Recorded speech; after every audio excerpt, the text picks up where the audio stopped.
Welcome friends, स्वागत है आप लोग का आज की क्लास में। तो क्लास 8 का हम भूगोल यानी हमारी दुनिया इकाई 1 का घ है आप लोग का, ठीक है।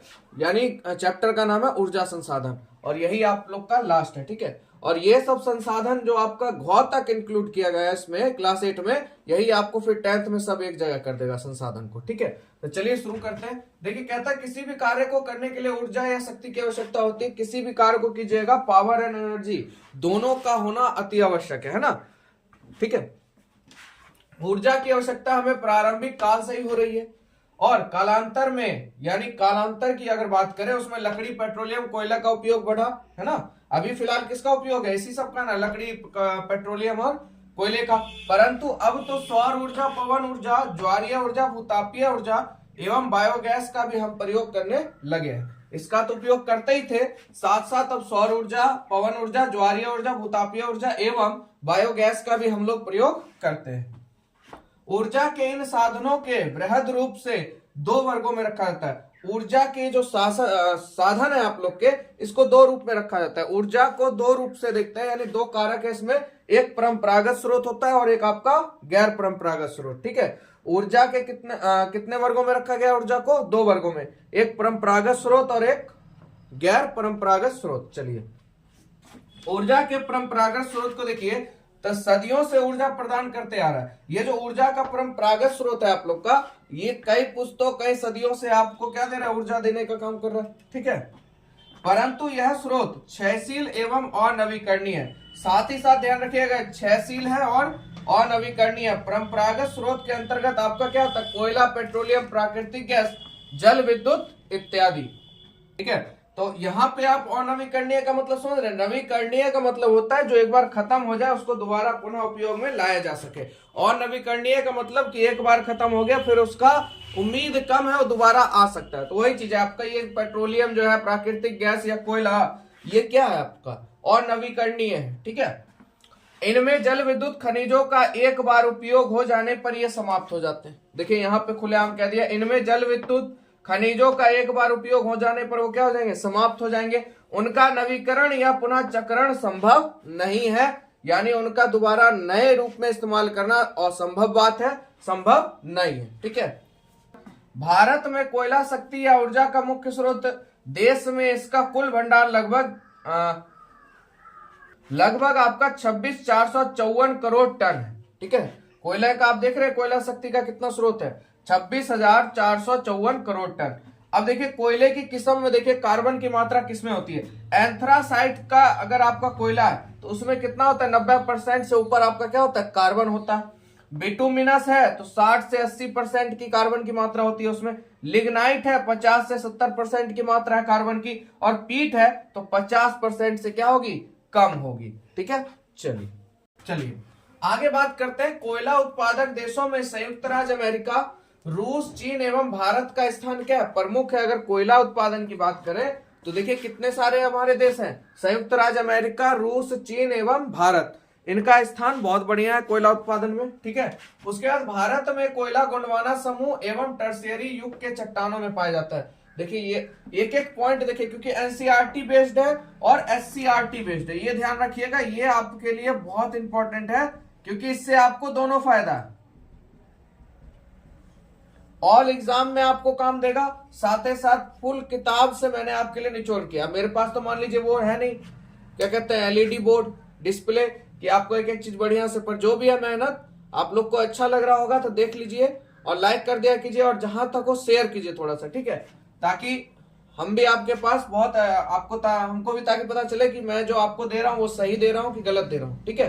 तो चलिए देखिए यहाँ पे देखिए, भारत में जो कोयला है वो गोंडवाना समूह से एवं टर्सरी युग के चट्टानों में पाया जाता है। भारत में कोयला कहाँ पाया जाता है? गोंडवाना समूह से या टर्सरी चट्टानों से, ठीक है।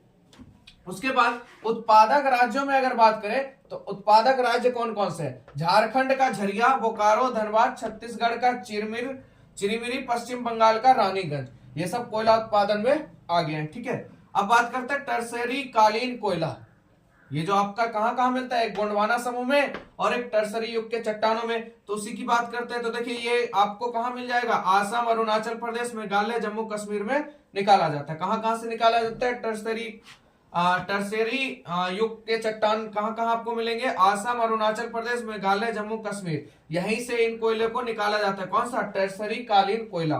ठीक है, टर्शियरी युग के चट्टानों में निम्न कोटि का कोयला पाया जाता है। लिग्नाइट, कोयले का ही एक प्रकार है लिग्नाइट। इसका उत्पादन तमिलनाडु के लिग्नाइट बेसिन तथा राजस्थान एवं जम्मू कश्मीर में होता है। कहाँ कहाँ होता है? तमिलनाडु के लिग्नाइट, इसीलिए इसका नाम ही पड़ गया लिग्नाइट बेसिन तथा राजस्थान, गुजरात एवं जम्मू कश्मीर में होता है। भारत में पेट्रोलियम पहली बार 1866 ईस्वी में पता चला तथा 1890 ईस्वी में डिगबोई में पहली बार तेल मिला। देखिए ये भी बहुत इंपॉर्टेंट क्वेश्चन है कि नहीं है? पहली बार पेट्रोलियम का पता कब लगा? 1866 में। और देखिए कितने साल के बाद? 1890 ईस्वी में डिगबोई में पहली बार जाके वहां पे क्या मिला आपको? तेल मिला। ठीक है, भारत के अलावा मध्य पूर्व के देशों संयुक्त राज्य अमेरिका, अफ्रीका एवं यूरोप में भी तेल पाया जाता है। भारत के साथ साथ देखिए कहाँ कहाँ पर? संयुक्त राज्य अमेरिका, अफ्रीका और यूरोप में भी तेल पाया जाता है। ठीक है, विश्व के तेल उत्पादक देशों में इराक, किरकुक, ईरान का मस्जिद सुलेमान, सऊदी अरब में दमाम, कुवैत में बुरगन क्षेत्र, ये सब तेल के लिए क्या है? महत्वपूर्ण है। ठीक है, और भारत में तेल उत्पादन की दृष्टि से, अगर तेल उत्पादन की दृष्टि से देखा जाए तो आसाम, अरुणाचल प्रदेश और नागालैंड प्रमुख है। ठीक है, अब देखिए एक एग्जाम में यह भी क्वेश्चन बना था कि निम्नलिखित में से तेल उत्पादक क्षेत्र कौन सा है? ऑप्शन में दिया था असम, मेघालय और 3 ऑप्शन दे दिया था। देखिए यहां से आपको एक क्वेश्चन और बन रहा है, कहां पे तेल उत्पादन की दृष्टि से कौन सा क्षेत्र होगा? असम, अरुणाचल प्रदेश और नागालैंड। कहां के लिए? भारत के लिए। इस वजह से मैं बार बार कर रहा हूं। और एक ये क्वेश्चन, भारत में पेट्रोलियम का पहली बार कब पता चला था? 1866 में। और भाई पहली खुदाई, पहली बार तेल कहां मिला? डिगबोई में। कब मिला? 1890 ईस्वी में। ठीक है, महाराष्ट्र राज्य से पश्चिम अरब सागर में मुंबई हाई प्रमुख उत्पादन केंद्र है किसका? पेट्रोल तेल का। ठीक है, उसके बाद यहाँ समुद्र में सागर सम्राट नामक जल मंच बनाया गया है जो तेल खनन का काम करने में मदद करता है। आपके महाराष्ट्र राज्य में पश्चिम अरब सागर में मुंबई का हाई प्रमुख उत्पादन केंद्र है, और जहां पर वहां जो समुद्र है सागर सम्राट नामक जलमंच बनाया गया जो तेल खनन के काम करने में क्या करता है? मदद करता है। आगे बात करते हैं, आपने कोयला देख लिया, उसके बाद पेट्रोलियम। अब बात करते हैं प्राकृतिक गैस की। तो देखिए प्राकृतिक गैस का उपयोग मोटर गाड़ियों को चलाने में, खाने पकाने में, विद्युत उत्पादन मशीनों को चलाने में किया जाता है। और भारत में प्राकृतिक गैस का कुल भंडार 700 अरब टन है। भारत में प्राकृतिक गैस का कुल भंडार कितना है? 700 अरब टन है। ठीक है, उसके बाद Vijaypur Jagdishpur gas pipeline 1730 kilometre सबसे लंबा गैस पाइपलाइन है। तो यहाँ आपसे एक क्वेश्चन और बनता है कि बताइए सबसे बड़ा गैस पाइपलाइन कौन सा है? तो विजयपुर से जगदीशपुर, जो कि कितना है? 1730 किलोमीटर। किसके लिए? प्राकृतिक गैस के लिए। ठीक है, उसके बाद बात करते हैं जल विद्युत की। तो देश में जल विद्युत का पहला संयंत्र 1897, बहुत बढ़िया चीज है ये, याद रखिएगा। पहला देश में जल विद्युत का पहला सिस्टम जो लगा था 1897 में लगा था। वो भी कहां पे? दार्जिलिंग में। देखिए हर क्वेश्चन आपको कंपटीशन से मिलता जुलता मिल जाएगा, और कंपटीशन में ऐसे ही क्वेश्चन दागा जाता है किताब से ही निकाल के। इसी वजह से मैं आपको बोलता हूं बार बार, एनसीईआरटी किताब को बढ़िया से पढ़िए, और उसी से आपका कंपटीशन भी हल होगा और साथ साथ नॉलेज तो खैर जबरदस्त होगा ही। ठीक है, तो देखिए देश में जल विद्युत का पहला संयंत्र कब लगा था? 1897 में। और कहां पे लगाया गया था? दार्जिलिंग में। उसके बाद में कावेरी नदी के शिव समुद्रम कर्नाटक में इसका सफल एवं व्यवस्थित उत्पादन शुरू हुआ। इसके बाद देश के बहुउद्देशीय नदी घाटी परियोजना द्वारा कई जल विद्युत उत्पादन केंद्र विकसित किए गए। जैसे में आपको पता होगा भाखड़ा नांगल परियोजना कहां पर है? सतलज नदी पे। ये भी आपसे कितने बार क्वेश्चन पूछा गया। भाखड़ा नांगल परियोजना किस नदी पे है? सतलज नदी पर। दामोदर घाटी परियोजना किस नदी पे है? दामोदर नदी पर। मैंने वो भी ले लिया ताकि आपको याद भी रहे किस नदी पर भी है। ठीक है, उसके बाद रिहंद परियोजना जो कि आपकी किस पे है? सोन नदी पर है। हीराकुंड परियोजना महानदी पर है। तुंगभद्रा परियोजना तुंगभद्रा नदी पर है। ये मुख्य है। आपको एक क्वेश्चन में देता हूं, कमेंट में आप लोग बताइए सबसे बड़ा बांध कौन सा है? ठीक है, भारत का सबसे बड़ा बांध कौन सा? ये आप लोग जवाब दीजिएगा अगर जो देख रहे होंगे। उसके बाद इन परियोजनाओं में हीराकुंड परियोजना विश्व की सबसे लंबी, ये लीजिए आंसर दे ही दिया यहीं पर, अब आपको बताने का जरूरत ही नहीं है।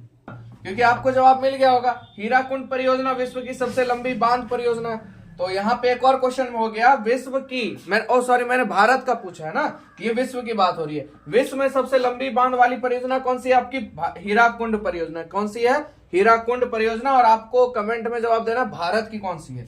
और जबकि भाखड़ा नांगल, ये भी यही है, ठीक है। देखिए, जबकि भाखड़ा नांगल जो है भारत की सबसे बड़ी परियोजना है। तो दोनों क्वेश्चन आपका यहां से बन गया, और दोनों ही क्वेश्चन आपके एग्जाम में पूछा गया क्वेश्चन है, हर बार पूछता है कोई से भी कॉम्पिटिटिव एग्जाम में। अब देखिए, विश्व की सबसे बड़ी हीराकुंड, भारत की सबसे बड़ी भाखड़ा नांगल, याद रहेगा। भाखड़ा नांगल किस पे है? सतलज नदी पर। हीराकुंड आपका किस पे है? देखिए, हीराकुंड किस पे है? महानदी पर। दोनों याद कर लीजिएगा आप लोग। चलिए आगे चलते हैं।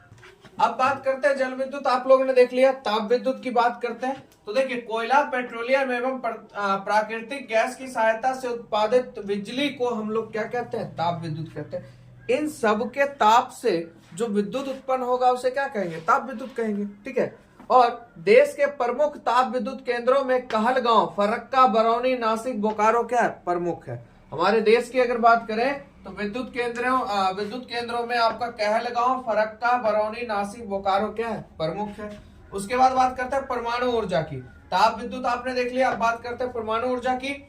तो देश में यूरेनियम परमाणु ऊर्जा का मुख्य कच्चा माल है। देखिए, सबसे बहुत बढ़िया पॉइंट मिला यहाँ पे, देश में यूरेनियम परमाणु ऊर्जा का क्या है? मुख्य कच्चा माल है, ठीक है। और जो पिच ब्लेड में पाया जाता है, किस में पाया जाता है? पिच ब्लेड में पाया जाता है। और भारत में यूरेनियम के विशाल भंडार है। हमारे भारत में एक चीज का है भाई, यूरेनियम का भंडार जबरदस्त है। फलतः पहला परमाणु ऊर्जा उत्पादन केंद्र 1955 में तारापुर यानी महाराष्ट्र में स्थापित किया गया। और ये आपको पता होगा, अगर कोई कंपटीशन के बच्चे होंगे तो ये खासकर ये तारापुर वाला क्वेश्चन तो बहुत सारे कंपटीशन में पूछा गया है। पहला परमाणु ऊर्जा उत्पादन केंद्र कहाँ था? तारापुर, जो कि कहाँ है आपका? महाराष्ट्र में। और कब? 1995 में। 3 क्वेश्चन यहां से लीड कर गया आप लोग का। भैया, पहला परमाणु ऊर्जा केंद्र तारापुर कहाँ पे है? महाराष्ट्र में। कब हुआ था? 1995 में, ठीक है।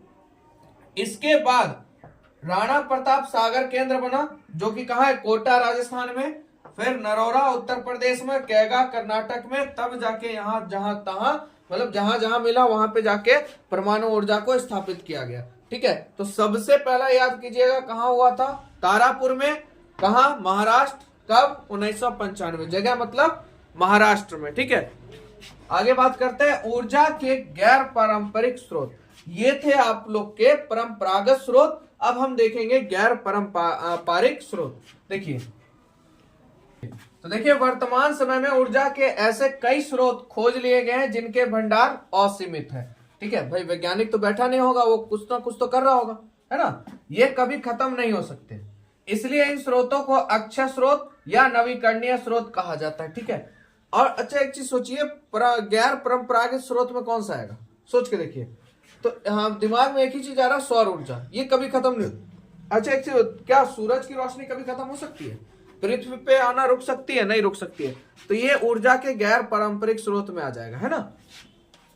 और इसको क्या कहते हैं? अक्षय स्रोत। अक्षय आ गया तो अग्नि आएगा ही, या नवीकरणीय स्रोत कहे जाते हैं। इन स्रोतों में सौर ऊर्जा, देखिए आ गया सौर ऊर्जा, पवन ऊर्जा, ज्वारीय ऊर्जा, भूतापीय ऊर्जा एवं जैव ऊर्जा शामिल है।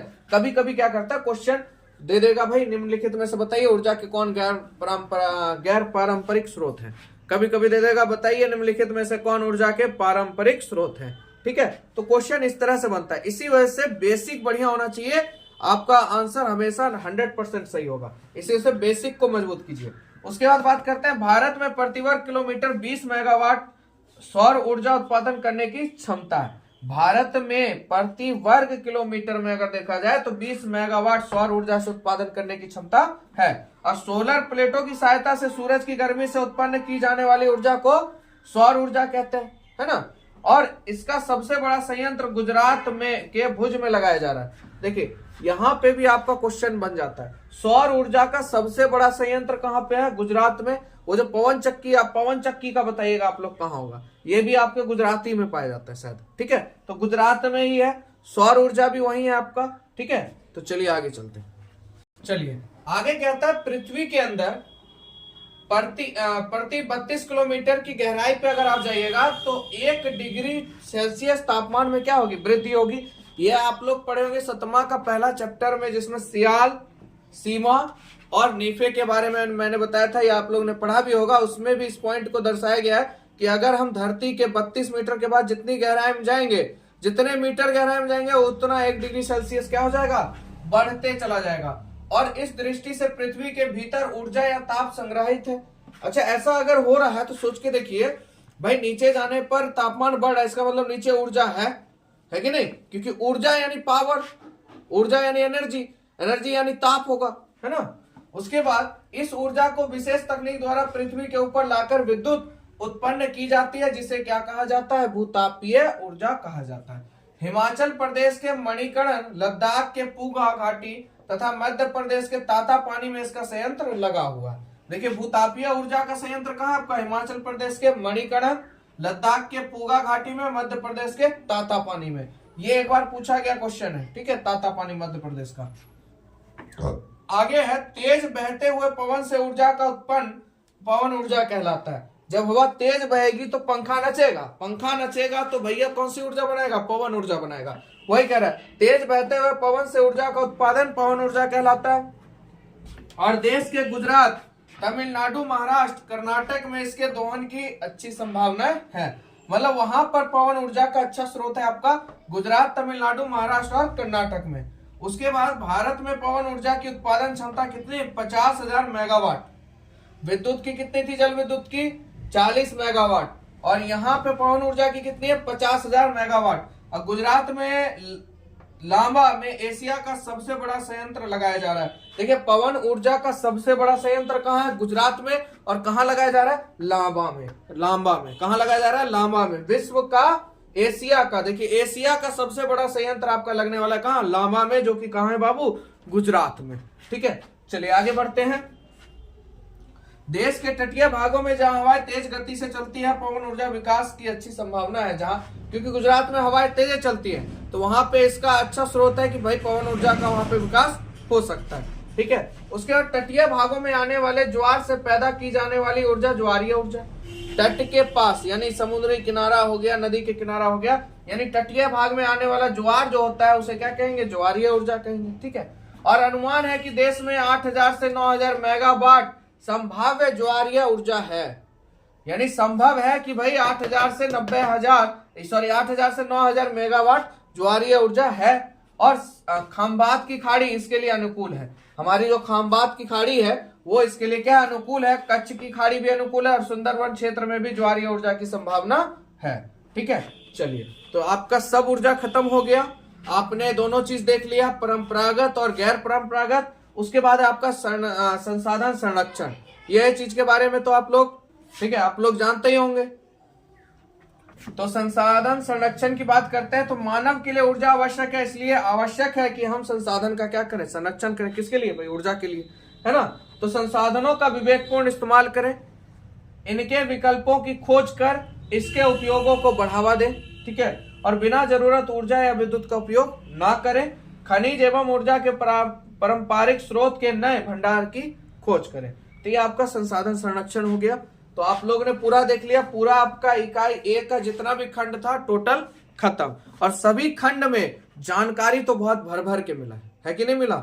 आपने अगर सब वीडियो देखा होगा तो जानकारी भर भर के मिला। ठीक है, तो बहुत बढ़िया लगा भूगोल देखने में। चलिए मिलेंगे आप लोग से नेक्स्ट वीडियो में। ये टॉपिक हो गया आपका खत्म। इकाई 1 जो था आपका जितना भी खंड था टोटल खत्म। मिलेंगे नए वीडियो से। आज के लिए इतना ही। जय हिंद।